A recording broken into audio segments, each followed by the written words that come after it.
সম্মানিত আশিকের রাসূলেরা, এইবার সম্মেলনে কি আপনারা খুশি হয়েছেন?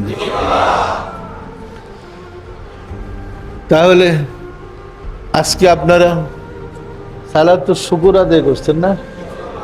খুব ভালো কাজ হয়েছে, কারণ রাব্বুল আলামিন যখন বলল এত পরে শুকরিয়া আদায় করতেছেন, কি বুঝলেন? তার মানে ওই দিন রাত্রি সেজদায় পড়ে দেখা উচিত ছিল। দয়াময়, আমরা করছি কি, আমরা আসলে বুঝি তো না আল্লাহর লীলা। আমি আমাদের যারা আছে বলে দিছি, প্রশাসনের যারা যারা সহযোগিতা করছে সবাই ধন্যবাদ দিয়া, কিন্তু আমি নিজেই মালিকরে যে ধন্যবাদ শুকরিয়া আদায় করা দরকার এটা ভুলে গেছি। মানে ভালো হয়েছে তো, খারাপ বলে না ডাকাডাকি শুরু হয়, কি পরিষ্কার না পরিষ্কার না। সুতরাং মনে রাখবেন, ভালো হোক মন্দ হোক, সকল কাজে মহান মালিককে আমরা ধরে রাখতে হবে। আমরা মালিকের ধর্ম চালাচ্ছি, মালিকের ধর্ম প্রচার করতেছি, পরিষ্কার। সম্মানিত আশিকের রাসূলেরা, আমার মনে কষ্ট ছিল সম্মেলনে আলোচনা করতে গিয়ে আমার মুর্শিদের তেমন আলোচনা করিনি,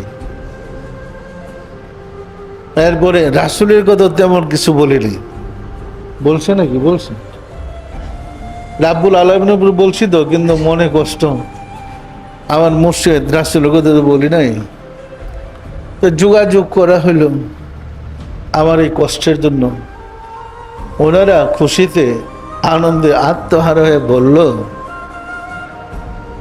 মানে রাসূল বললেন কথাটা এরকম, একটা সৈনিক যদি আর্মিতে ট্রেনিং করে,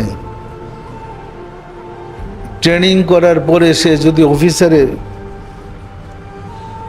অফিসার হয়, অফিসার হইতে যে প্রশাসনের সর্বময় ক্ষমতার অধিকারী হয়, সেও কি ট্রেনিংয়ের জন্য আফসোস করে? সে যদি ট্রেনিংয়ের চিন্তা করে ট্রেনিং, তাহলে কি এটা ঠিক হবে? তাকে দায়িত্ব দেওয়া হয়েছে মুহাম্মদ ইসলাম প্রচারের জন্য। এখন এটা তার ইবাদত, এটাই সব।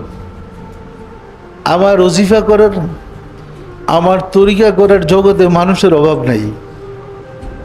কোটি কোটি মানুষ আমাকে ডাকতেছে, কিন্তু আমার পরিচয় তুলে ধরার মানুষ জগতে বিরল, নাই বললেই অত্যুক্তি হবে না। বিষয়টা পরিষ্কার। আমাকে জানানোর পরে আমি শুকরিয়া আদায় করলাম। বুঝাইতে চাচ্ছে এইগুলা নিয়ে, আবার বলে দিছে এইগুলা নিয়ে যেন আমি মন খারাপ না করি।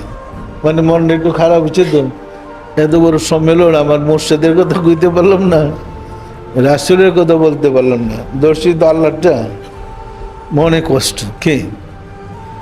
কারণ মুর্শিদের সিঁড়ি বাই রাসূলকে পেয়েছি, রাসূলের সিঁড়ি বাই আল্লাহকে পেয়েছি। পরিষ্কার।